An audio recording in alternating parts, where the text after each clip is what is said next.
혹시 매일 드시는 약이 바로 여러분의 뇌를 서서히 죽이고 있다는 사실 알고 계십니까? 저는 서울에서 30년 넘게 환자들을 진료해온 내과 전문의 김재호 의사입니다. 술도 담배도 끊고 운동도 열심히 했는데도 그런데도 어느 날 아침 말 한마디 못하고 쓰러지는 환자들을 수없이 봐왔습니다. 서울 도봉구 74세 박정혜 어르신도 그랬습니다. 누구보다 건강해 보였지만 아들이 불러도 대답이 없던 그날 아침, 쓰러진 이유는 술, 담배가 아니라 바로 매일 먹던 약 한 알이었습니다. 여러분, 이 사실을 모르고 계속 드신다면 내일 아침 내가 일어나지 못하는 주인공이 될 수도 있습니다. 오늘 끝까지 들으시면 단 몇 분 만에 뇌를 무너뜨리는 약, 기억을 송두리째 앗아가는 약, 그리고 그 약을 바꿀 수 있는 방법까지 모두 알게 되실 겁니다. 약은 사람을 살리기도 하지만 언제든 사람을 쓰러뜨리는 독이 될 수도 있습니다. 그 경계선에 서 있는 게 바로 지금 우리 어르신들입니다. 본격적으로 시작하기 전에 부탁드립니다. 오늘 이야기는 누군가의 생명을 살릴 수도 있습니다. 꼭 구독과 좋아요, 알림 설정 눌러주시고 함께 생명을 지키는 손길이 되어 주십시오. 저는 환자분들께 늘 이렇게 말씀드립니다. 뇌졸중은 기다려주지 않습니다. 뇌는 단 몇 분 만에 무너집니다. 어제 저녁까지만 가족들과 함께 웃으며 식사하던 분이 아침이 되면 갑자기 말을 못하고 몸의 절반이 굳어버린 채 실려오는 경우를 저는 수도 없이 봐왔습니다. 그 짧은 몇 분 사이에 수백만 개의 뇌세포가 한꺼번에 죽어가는 겁니다. 뇌졸중이 무서운 이유는 단 하나, 예고가 없다는 겁니다. 전날까지 멀쩡했던 사람이 바로 다음 날 전혀 다른 모습으로 바뀌어 버립니다. 언어를 잃고 손발을 잃고 심지어 생명마저 잃게 되는 것입니다. 많은 가족들이 절규합니다. 선생님, 우리 아버지는 술도 담배도 안 하고 운동도 열심히 하셨는데 왜 이런 일이 생긴 겁니까? 저는 결국 이렇게 대답할 수밖에 없습니다. 생활 습관만으로 설명할 수 없는 부분이 있습니다. 어떤 경우에는 매일 드시던 약이 숨어 있는 원인일 수도 있습니다. 여러분, 뇌졸중은 단순히 혈관이 막히거나 터지는 문제가 아닙니다. 뇌혈관은 마치 고속도로와 같습니다. 혈류가 단 5분만 멈추어도 산소와 영양을 공급받지 못한 뇌세포는 급격히 죽어갑니다. 그 결과 손발 마비, 언어 장애, 기억력 저하, 심지어 사망까지 이어질 수 있습니다. 여기서 진짜 무서운 점은 보이지 않는 함정입니다. 겉보기에는 건강해 보이는 분들, 술, 담배도 끊고 운동까지 열심히 하셨던 분들이 정작 매일 복용하던 약 때문에 뇌졸중 위험을 안고 살아간다는 사실입니다. 제가 환자들의 약봉투를 열어보면 이런 경우가 많습니다. 겉으로는 아무렇지 않아 보여도 약 속에 숨은 독이 뇌를 서서히 위협하고 있던 겁니다. 진통제, 방광조절제, 스테로이드, 항정신병제. 이 네 가지 종류의 약은 특히 뇌와 기억에 치명적인 영향을 줄 수 있습니다. 여러분이 지금 혹시 마음속으로 설마 내가 먹는 약은 아니겠지 하고 계시다면 바로 그 순간이 가장 위험합니다. 모르는 사이에 어제의 웃음이 오늘의 침묵으로 바뀔 수 있기 때문입니다. 제가 지금 이 방송에서 말씀드리는 이유는 단 하나입니다. 약은 분명히 친구가 될 수 있습니다. 하지만 언제든 가장 가까운 적이 될 수도 있습니다. 부디 지금 이 시간만큼은 집중해 주십시오. 오늘 제가 말씀드리는 이 사실 하나가 내 가족을, 내 부모님을, 아니 바로 나 자신을 살릴 수 있는 기회가 될 수 있기 때문입니다. 여러분, 무릎이나 허리가 쑤실 때 가장 먼저 찾는 약이 있습니다. 바로 소염 진통제입니다. 이부프로펜, 디클로페낙, 나프록센 이름만 들어도 익숙하지 않으십니까? 병원만 가도 처방받고 약국에서도 손쉽게 구할 수 있는 약이지요. 겉으로는 단순히 고마운 진통제처럼 보입니다.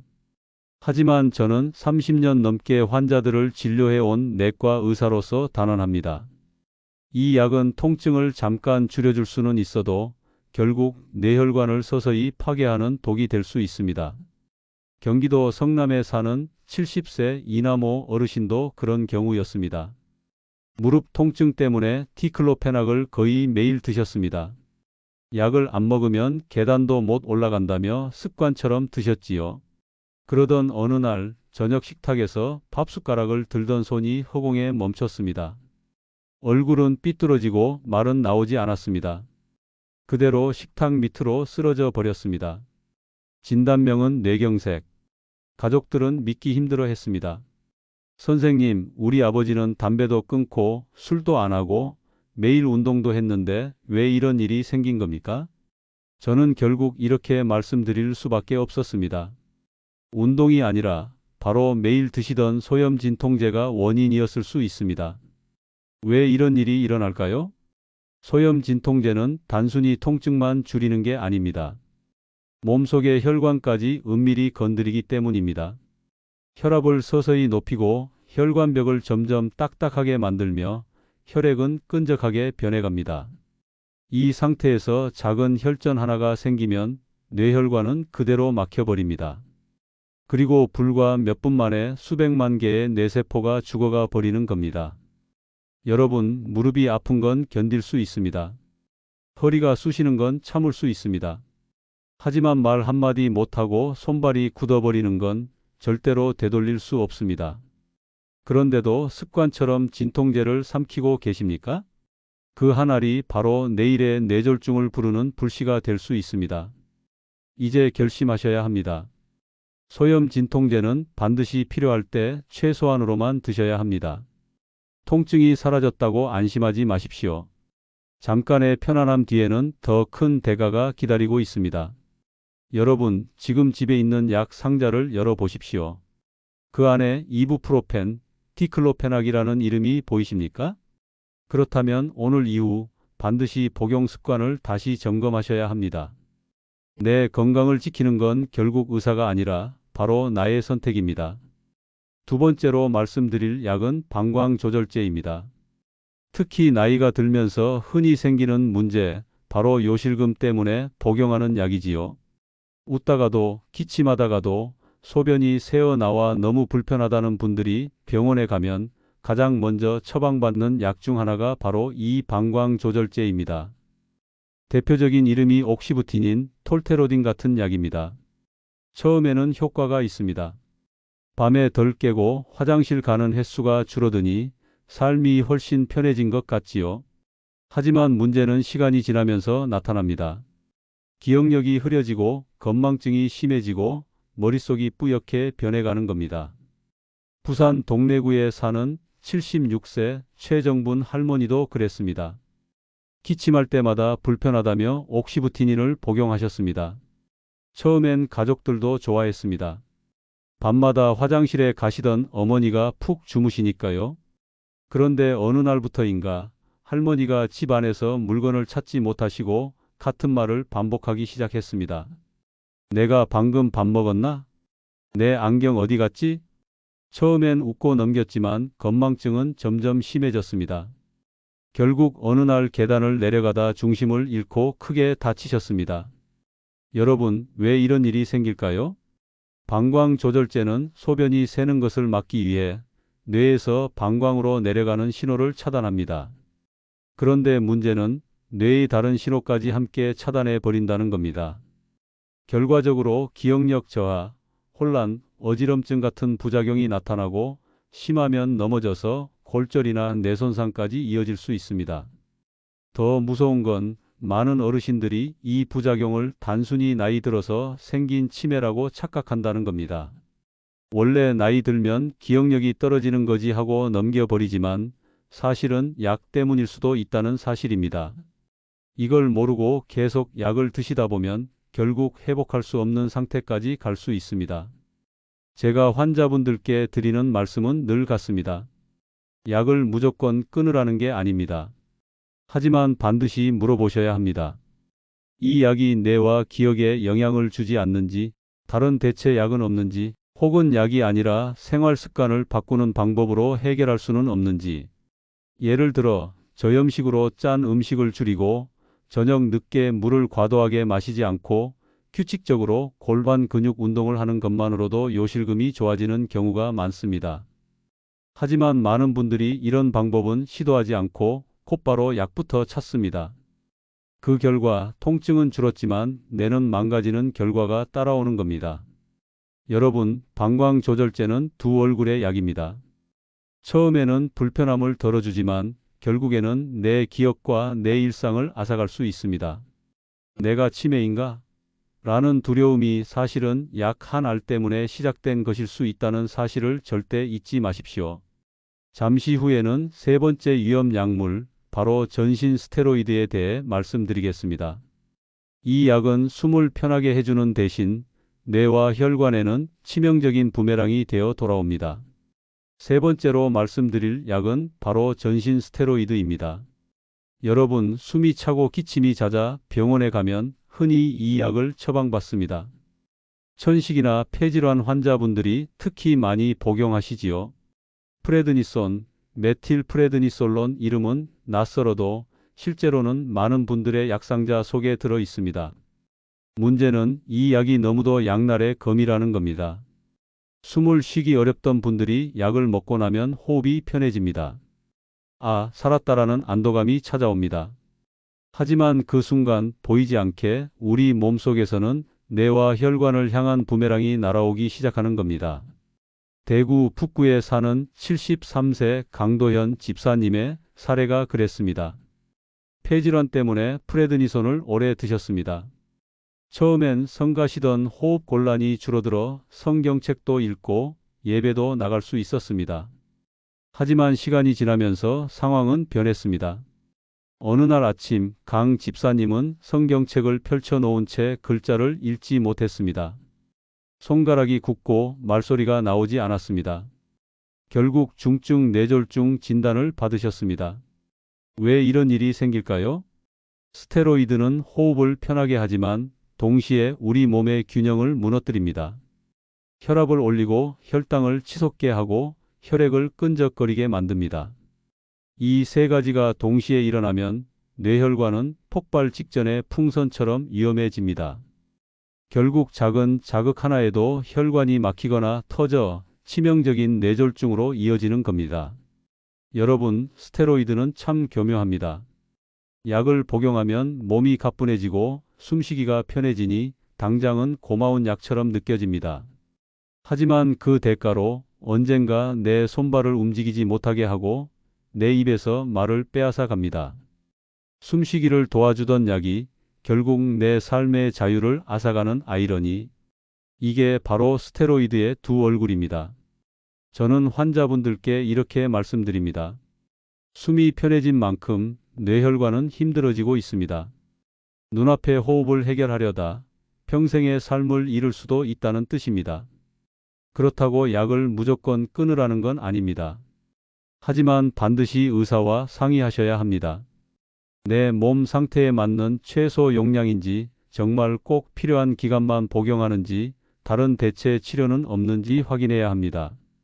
무심코 장기 복용하다가는 숨은 편해지지만 인생은 무너질 수 있다는 사실을 절대로 잊지 마십시오.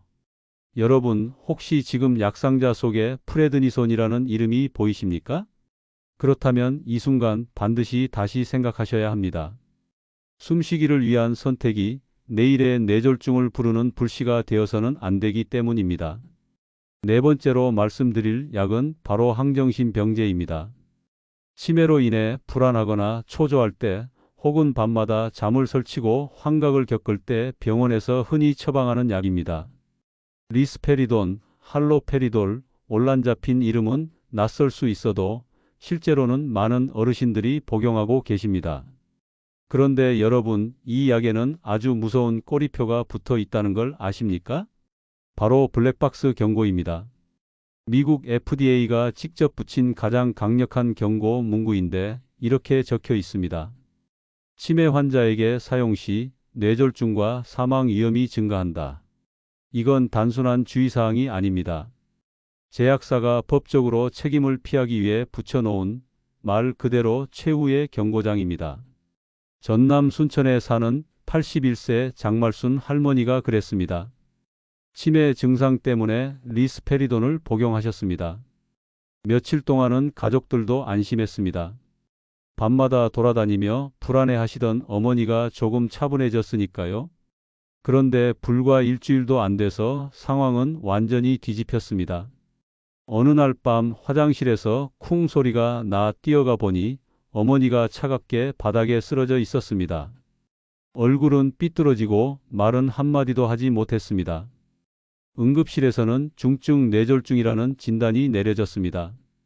여러분, 참 아이러니하지 않습니까? 불안을 줄이려고 먹은 약이 정작 뇌혈관을 막아버려 삶을 송두리째 앗아간 겁니다. 이게 바로 항정신병제의 무서운 함정입니다. 더 큰 문제는 가족들이 이 사실을 모른다는 겁니다. 어머니 치매가 갑자기 심해졌다고만 생각합니다. 약 때문이라는 걸 깨닫지 못한 채 점점 더 깊은 절망 속으로 빠져들지요. 하지만 저는 분명히 말씀드립니다. 그건 치매가 심해진 게 아니라 약이 뇌를 무너뜨린 것일 수 있습니다. 여러분, 혹시 지금 가족 중 누군가가 치매 때문에 이런 약을 드시고 있지 않습니까? 그렇다면 반드시 물어보셔야 합니다. 정말 꼭 필요한 약입니까? 다른 방법은 없습니까? 최소한의 용량만 쓰고 있습니까? 약은 불안을 잠시 잠재워 줄 수 있습니다. 하지만 그 대가로 말할 수 있는 힘, 웃을 수 있는 힘, 살아갈 힘까지 빼앗아 갈 수 있습니다. 항정신병제는 치매를 완화하는 약이 아니라 때로는 치매 환자를 더 빨리 무너뜨리는 약이 될 수 있습니다. 이 사실을 절대로 잊지 마십시오.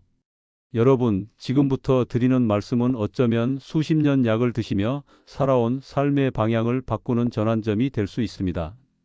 저는 환자분들께 항상 이렇게 말씀드립니다. 약을 바꿀 땐 반드시 5가지 질문을 던지십시오. 이 질문 하나하나가 생명을 지킵니다. 첫 번째 질문입니다. 이 약이 뇌, 기억, 심장에 영향을 주지는 않습니까? 약은 단순히 한 군데만 작용하지 않습니다. 무릎 통증을 줄이려다 뇌혈관을 막기도 하고 방광을 조절하려다 기억력을 빼앗기도 합니다. 그러니 반드시 물어보셔야 합니다. 이 약이 내 뇌와 심장에 부담을 주지 않는가?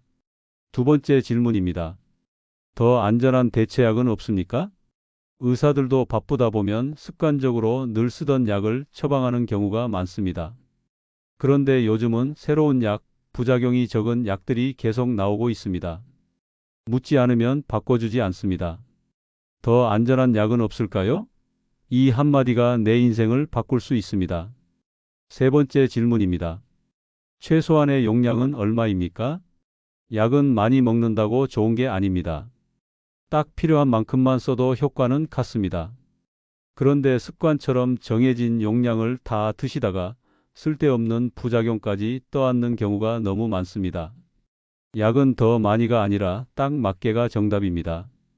네 번째 질문입니다. 언제까지 복용해야 합니까? 많은 어르신들이 약을 시작하고 나면 끊을 생각을 하지 않으십니다. 의사가 줬으니 평생 먹어야지 하시지요.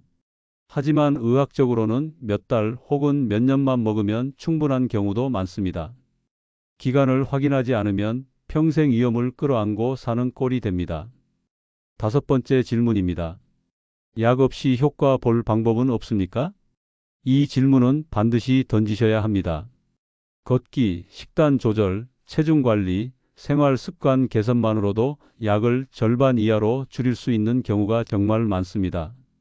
그런데 이걸 먼저 묻지 않으면 평생 약 봉투에 매달리며 살게 됩니다. 서울 은평구에 사는 65세 김영자 아주머니가 좋은 예입니다. 김 아주머니는 이 5가지 질문을 의사에게 직접 하셨습니다.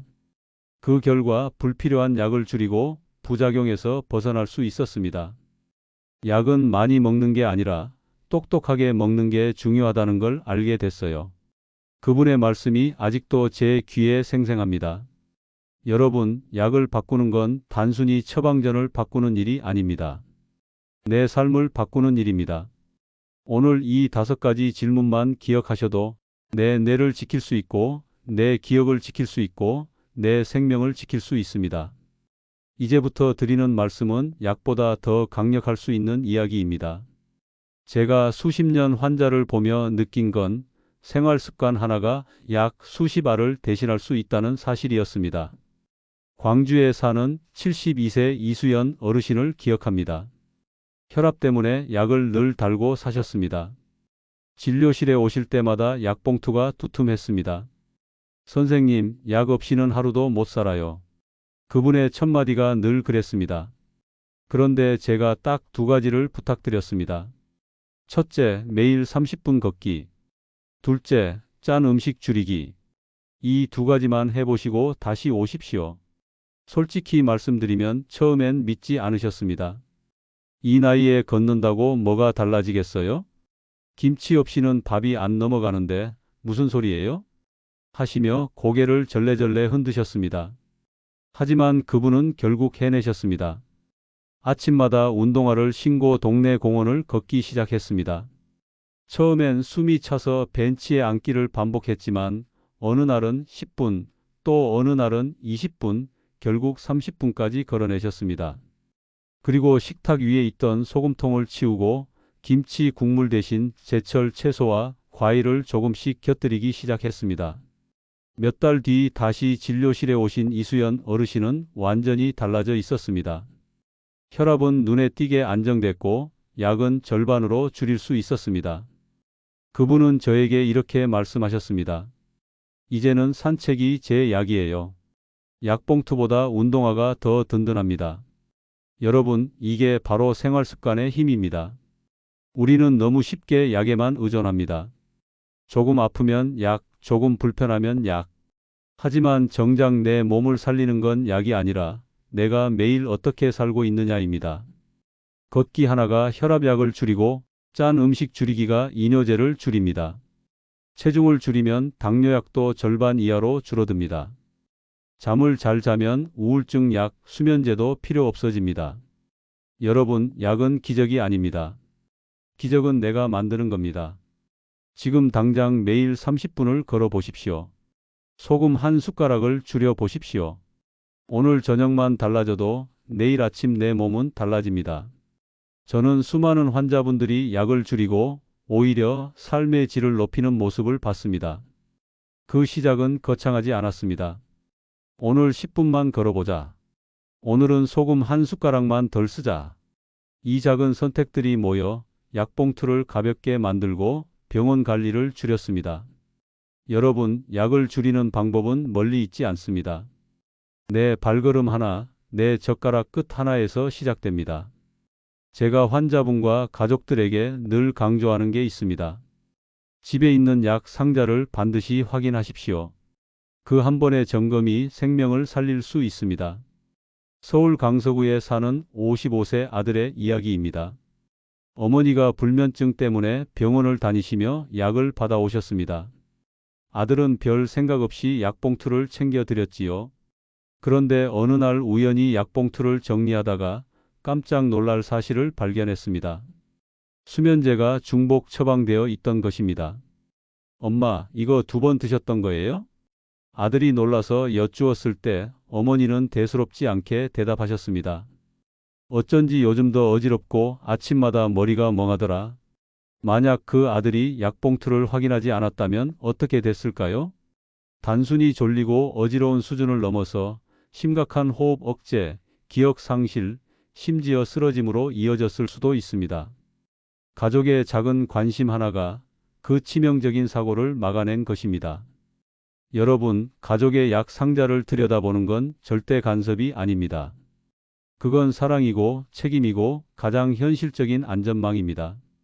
왜냐하면 어르신들은 약 이름을 헷갈리기 쉽고 비슷한 약을 중복해서 드시기도 하기 때문입니다. 저는 진료실에서 종종 이런 장면을 봅니다. 아버지는 혈압약만 드신다고 하셨는데 약 상자를 열어보면 혈압약과 이뇨제, 진통제까지 겹겹이 들어 있습니다. 어머니는 수면제 하나만 드신다고 했는데 약봉투에는 진정제까지 섞여 있습니다. 본인은 모르고 드시지만 그 결과는 몸이 먼저 신호를 보내게 됩니다. 어지럽다, 자꾸 넘어졌다, 기억이 흐려진다. 그런데 가족이 약 상자를 들여다보기 전까지는 그 원인을 전혀 모르는 겁니다. 여러분, 이건 결코 사소한 문제가 아닙니다. 약 상자를 확인하는 단 5분의 시간이 평생을 바꿀 수도 있습니다. 사랑하는 부모님이 단순한 부주의로 쓰러지는 걸 막을 수도 있습니다. 제가 드리고 싶은 말씀은 분명합니다. 오늘 집에 돌아가시면 지금 당장 약 상자를 열어보십시오. 약 이름을 하나하나 확인해 보시고 같은 성분이 겹쳐 있지는 않은지, 오래된 약은 없는지 살펴보셔야 합니다. 그리고 다음 진료 때 의사에게 반드시 물어보십시오. 이 약이 정말 다 필요한 겁니까? 중복된 건 없습니까? 여러분, 그 질문 하나가 부모님의 기억을 지켜주고, 삶을 지켜주고, 가정을 지켜줍니다. 약 상자 점검은 거창한 의학 지식이 필요하지 않습니다. 그저 눈으로 확인하고 입으로 물어보는 것, 그 단순한 행동 하나가 때로는 최고의 의학이 됩니다. 지금까지 말씀드린 이야기들을 하나로 묶어보겠습니다. 저는 수십 년 동안 환자들을 보며 한 가지 사실을 절절히 깨달았습니다. 약은 사람을 살리기도 하지만 언제든 사람을 쓰러뜨릴 수도 있다는 것입니다. 뇌는 몇 분 만에 무너집니다. 어제까지 웃던 사람이 오늘 아침 숟가락을 들다 쓰러집니다. 운동도 하고 술, 담배도 끊었는데 정작 매일 먹던 약이 뇌와 기억을 파괴하고 있던 겁니다.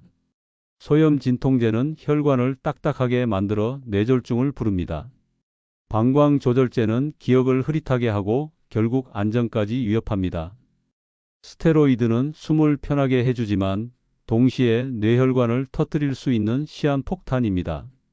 항정신병제는 불안을 줄여주는 듯 보이지만 치매 환자의 뇌를 더 빨리 무너뜨립니다. 여러분, 이 네 가지 약의 공통점이 무엇인지 아십니까? 처음에는 도움이 되는 듯 보이지만 결국에는 내 인생을 송두리째 바꿀 수 있다는 겁니다.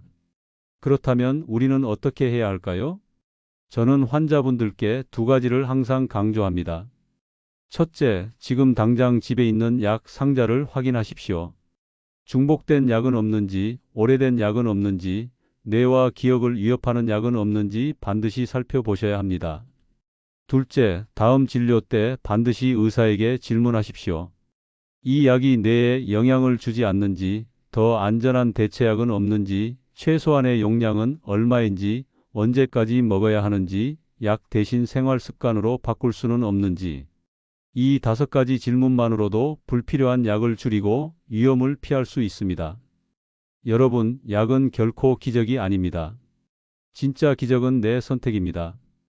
걷는 걸음 하나, 소금 한 숟가락 줄이는 작은 행동 하나, 약봉투를 열어 확인하는 5분의 시간. 그게 내 생명을 살리고 내 가족을 지킬 수 있는 진짜 의학입니다. 오늘 이야기를 들으면서 혹시 불안하셨습니까? 그 불안이 바로 내 몸을 지키는 시작입니다. 오늘만 넘기지 마십시오. 지금 당장 약 상자를 열어보시고 다음 진료 때 반드시 질문하십시오. 그 작은 행동이 여러분의 내일을 바꾸고 생명을 살릴 수 있습니다. 약은 친구가 될 수도 적이 될 수도 있습니다. 그 경계선은 바로 우리의 선택입니다. 오늘 제 이야기가 마음에 와닿으셨다면 꼭 구독과 좋아요, 알림 설정 눌러주시기 바랍니다. 그 작은 클릭 하나가 더 많은 어르신들의 생명을 살릴 수 있습니다. 오늘 밤 약봉투를 다시 확인해 보시는 것, 그게 바로 내 인생을 바꾸는 첫걸음이 될 것입니다.